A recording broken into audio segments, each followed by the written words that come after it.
자, 오늘은 솔로몬이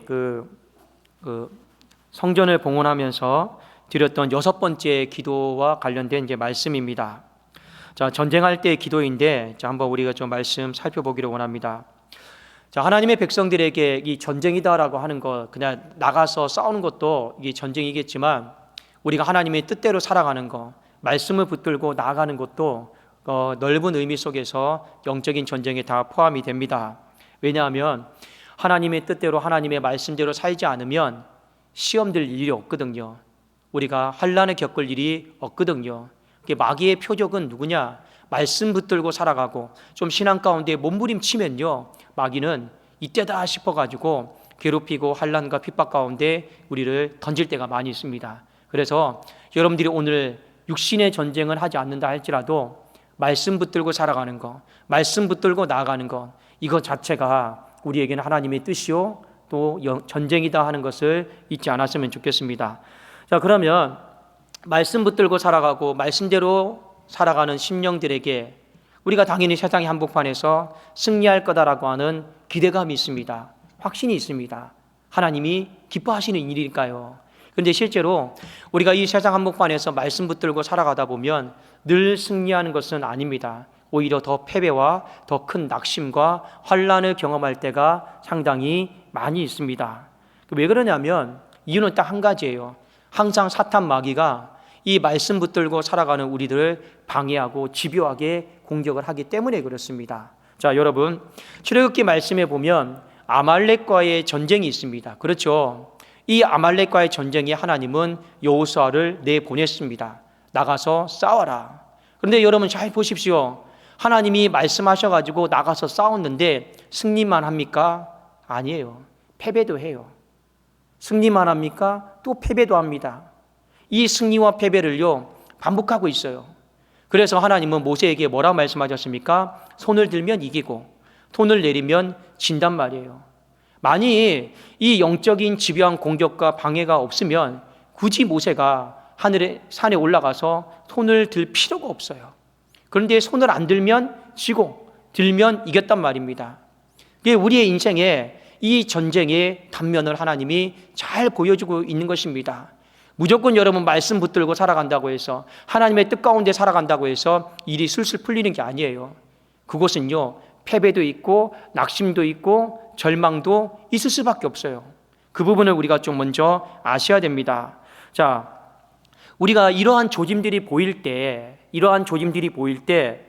낙심의 조짐이 보이고 내 인생의 패배의 조짐이 보이고 절망의 조짐이 보일 때 어떻게 해야 되느냐? 오늘 솔로몬이 6번째 이 기도를 내놨습니다. 성전을 바라보십시오. 성전을 바라보십시오. 그런데 우리가 이 앞에 첫 번째, 두 번째, 세 번째, 네 번째, 다섯 번째 기도도 다 핵심이 있어요. 성전을 바라보십시오. 성전을 향하여 기도하거든. 그런데 여기 6번째하고 그 뒤에 다음 주에 살펴볼 7번째 이 성전을 향하고 성전을 바라보는 건 조금 달라요. 이걸 우리가 좀 아셔야 됩니다. 어떻게 다르느냐? 그 앞에 있는 건요, 내가 성전에서 기도하거든 성전 근처에서 성전을 다 바라보는 거예요. 여긴 딱히 집중과 어떤 간절함이 있을 필요가 없습니다. 왜요? 기도하는 사람이 와서 그냥 성전에서 기도하니까요. 굳이 내가 집중해서 더 뜨거운 마음으로 간절한 마음으로 바라봐야 될 어떤 여러분 그런 조건들이 없어요. 그런데 이 6번째, 7번째는 달라요. 이미 성전과 아주 멀리 떨어져 있단 말입니다. 이 성전과 굉장히 멀리 떨어져 있어요. 성전이 엄밀하게 말하면 안 보여요. 안 보입니다. 다음 주에도 살펴볼 말씀 중에 하나가 뭐냐? 남의 나라에 포로로 끌려갔습니다. 수천 킬로미터 있어요. 그런데 솔로몬이 뭐라고 기도드립니까? 그곳에서 성전을 바라보거든. 이미 보이지가 않아요. 정말 우리가 집중하고 간절한 마음을 갖지 않으면 어려운 기도입니다. 오늘도 마찬가지입니다. 전쟁만 하는데 우리나라에서만 전쟁합니까? 나가서 전쟁하는 거예요. 성전이 안 보이는 곳에서 전쟁을 하는 겁니다. 근데 전쟁하다가 패배가 있고 낙심이 찾아오고 절망이 찾아오는 때가 있단 말입니다. 승리할 줄 알았는데 그게 아니에요. 그때 어떻게 하라는 겁니까? 성전을 바라보고 기도하거든. 그러면 이 성전을 바라보고 기도하거든. 이건요, 앞에 5개의 기도와는 완전히 다른 거예요. 우리에게 더 집중을 요구하고 있고 더 많은 간절한 마음을 갖고 성전을 바라볼 것을 오늘 촉구하고 있는 것입니다. 그래서 그런 의미 속에서 44절을 한번 우리 간절한 마음을 담아서 우리 한번 읽어보도록 하겠습니다. 우리 열왕기상 8장 44절입니다. 시작. 주의 백성이 그들의 적국과 더불어 싸우고자 하여 주께서 보내신 길로 나갈 때, 여기까지. 주께서 보내신 길로 이미 멀리 나간 거예요. 먼 땅에 나간 거예요. 그 다음에 한번 계속 읽어봅시다. 시작. 그들이 주께서 택하신 성읍과 내가 주의 이름을 위하여 건축한 성전이 있는 쪽을 향하여 여호와께 기도하거든. 그러니 오늘 이 말씀은 더 집중해서 더 간절한 마음으로 성전을 바라봐야 될 것을 말씀하고 있습니다. 자, 오늘 본문의 말씀의 주제는 간절함이에요. 우리가 이 간절함에 대해서 좀 살펴보기를 원합니다.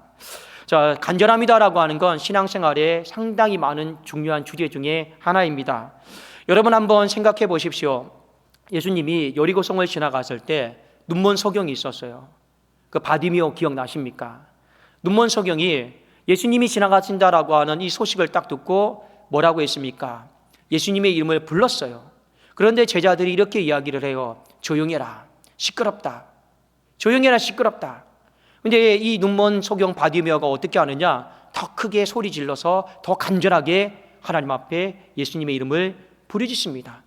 그러니 제자들이 더 조용히 하라고 잠잠히 해요. 이 마지막 한 번 더 크게 간절하게 예수의 이름을 부르짖습니다. 그리고 주님은 그 눈먼 소경 앞에 찾아와서 너에게 무엇을 하여 주기를 원하느냐고 눈을 뜨게 해주신 사건이 있어요. 간절함을 여러분 잘 보셔야 됩니다. 또 하나 여러분, 수로보니게 여인 아시죠? 딸이 귀신 들려 있어요. 근데 이 여인은 이방 여인입니다. 예수님과 딱 만났을 때 제발 좀 오셔서 내 딸 좀 고쳐달라고 간청을 했습니다. 근데 예수님 면박 줬죠. 대놓고 면박을 줘요. 무시했습니다. 나는 이스라엘의 집에 어린 양을 위해서 왔지 그런 상관없는, 예수님이 어느 정도 면박 줬냐면 개라고 그래서 개라고, 개를 위해서 이 구원의 은총을 베풀 이유가 없다 면박 줬어요. 그런데 이 여인은요, 더 간절하게 자신의 자녀를 고쳐달라고 요청했어요. 그래 뭐라고 얘기했습니까? 맞습니다. 저는 개입니다. 그래도 개는 주인의 상에서 떨어지는 부스러기라도 먹지 않습니까? 이 부스러기 얘기하는 게 아니에요. 그런 면박 주는 상황, 그냥 누구든지 그런 이야기 들으면 상처받고 실족해가지고 다시는 내가 안 나온다, 이럴 수 있는 상황인데도 그는요, 지혜로운 간절함으로 예수님께 나간 거예요. 그러니 어떻게 합니까? 예수님이 그 시로 그 딸을 고쳐준 것입니다. 여러분, 간절함이다라고 하는 건 결코 편안한 신앙생활 속에서 나올 수 있는 게 아니에요. 내 삶이 평온하고 먹고 살만하고 등 따실 때 절대 간절함이 나올 수가 없습니다. 간절함은 어디에서 나오느냐? 절박함 속에서 나와요. 절박한 환경 속에서, 추위 속에서 간절함이 나와요. 시련 속에서, 환난 속에서 간절함이 나오는 거예요. 그러니 여러분의 인생에 때로는 시련과 환난이 있고 추울 때 있잖아요. 그때 오히려 그때 우리의 인생에 무언가를 끄집어낼 수 있는 기회란 말이에요. 무언가를 끄집어낼 수 있는 게 뭡니까? 간절함이에요.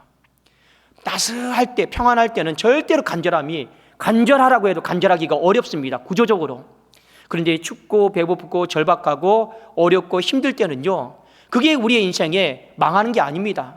얼마든지 우리는 간절함이다라고 하는 이 무기를 꺼내어서 하나님 앞에 나갈 수가 있는 거예요. 여러분, 오늘 날씨 춥죠? 그래도 오늘 이 전에 나와서 기도하는 거 여러분 왜 나오셨습니까? 사연이 있으니까 나오셨겠죠. 근데 그 사연은 알게 모르게 내 안에 간절함이에요.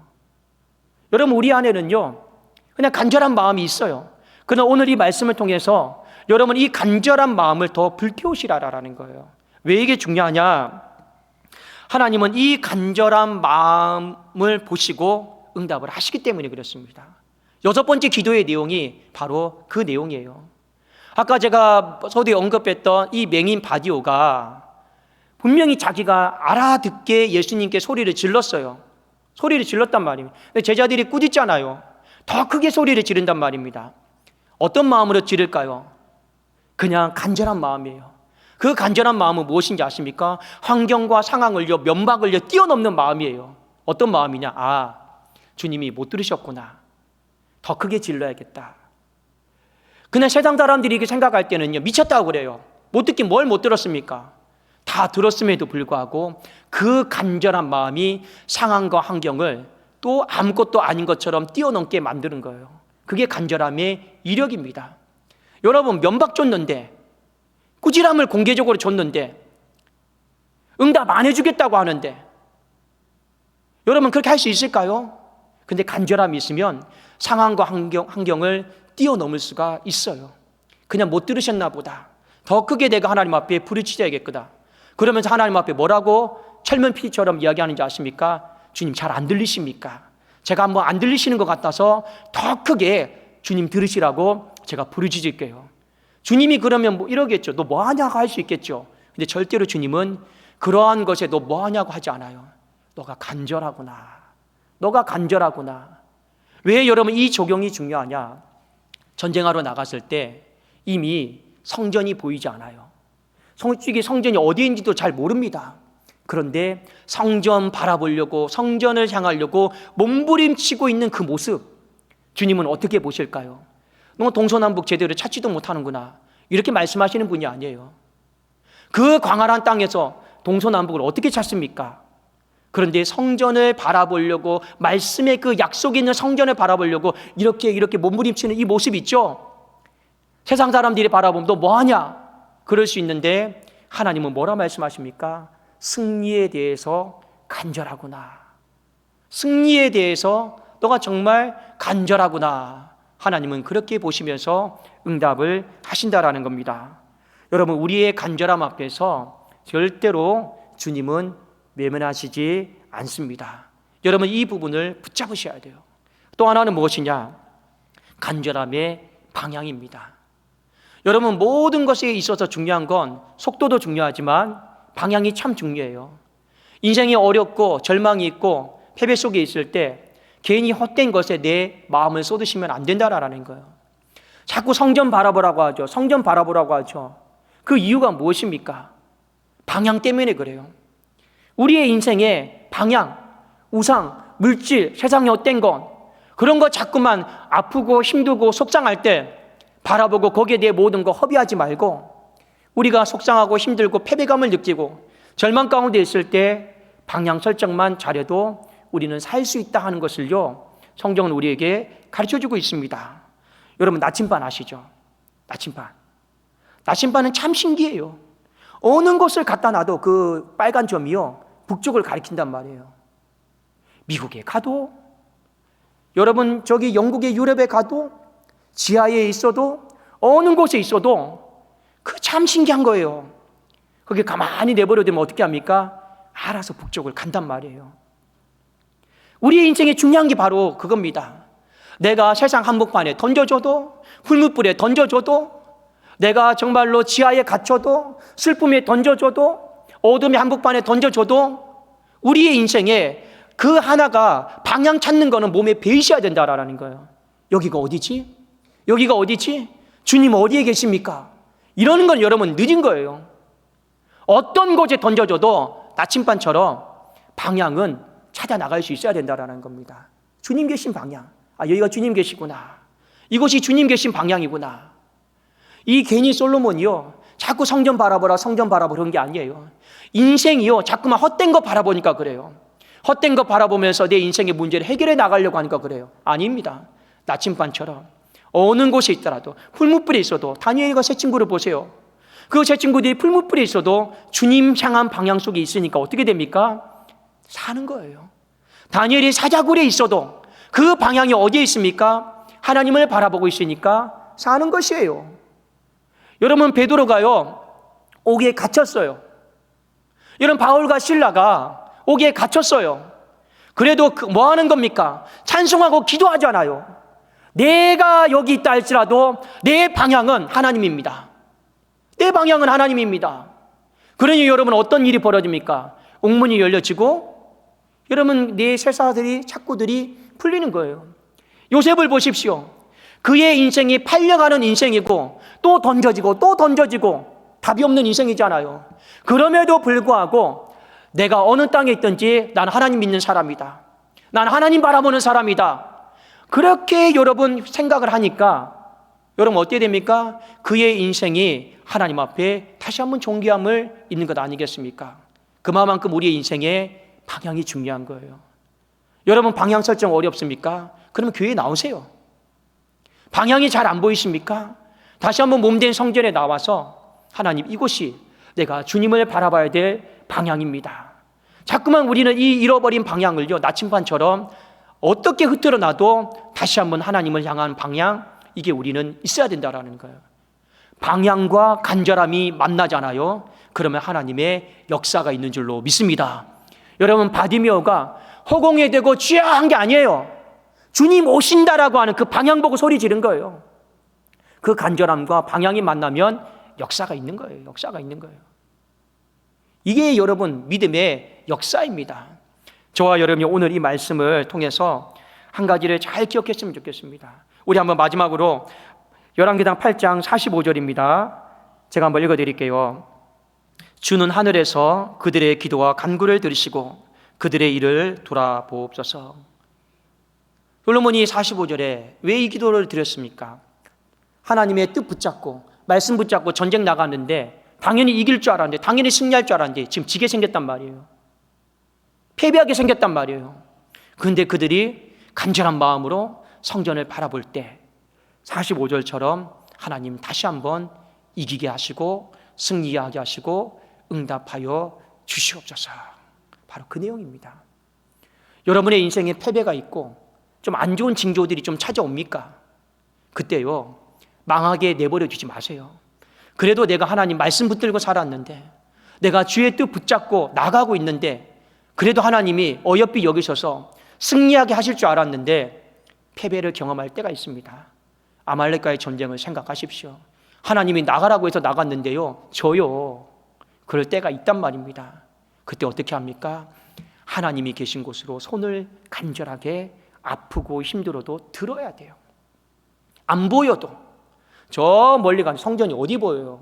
안 보여도 그래도 내 마음은, 내 영은 하나님 계신 곳으로 나는 향하고 찬송하고 기도하겠습니다. 눈먼 맹인이 누가 보입니까? 그래도 이 귀는 들리니까 이 소리는 주님 발자국 있는 방향으로 내가 그래도 그곳을 향해서 소리 질러 보겠습니다. 방향과 간절함만 만나면 얼마든지 우리는 패배 속에서, 낙심 속에서 말씀 붙들고 하나님의 뜻 붙들고 나가는 그 심령은 절대로 망하지는 않습니다. 반드시 하나님은요 그 패배처럼 보이는 모든 걸 다 뒤집으셔서 마지막 궁극적으로 승리하게 하실 줄로 믿습니다. 여러분 이 말씀을 오늘 이 밤에 붙들고 우리 오늘 이 밤에 방향 잘 정하시고 거기에다가 간절한 마음만 여러분이 하나님 앞에 담아서 올려드리십시오. 그리고 하나님께서 정말로 솔로몬에게 그 기도를 하시게 하셨던 것처럼 하나님 패배하는 인생, 낙심되어 있는 인생, 하나님 말씀 붙들고 살아가는데 또 패배고 또 패배고 낙심인 인생, 하나님 마지막에 궁극적으로 승리하게 하실 줄로 믿습니다. 자, 우리 하나님 앞에 찬송 올려드리겠습니다.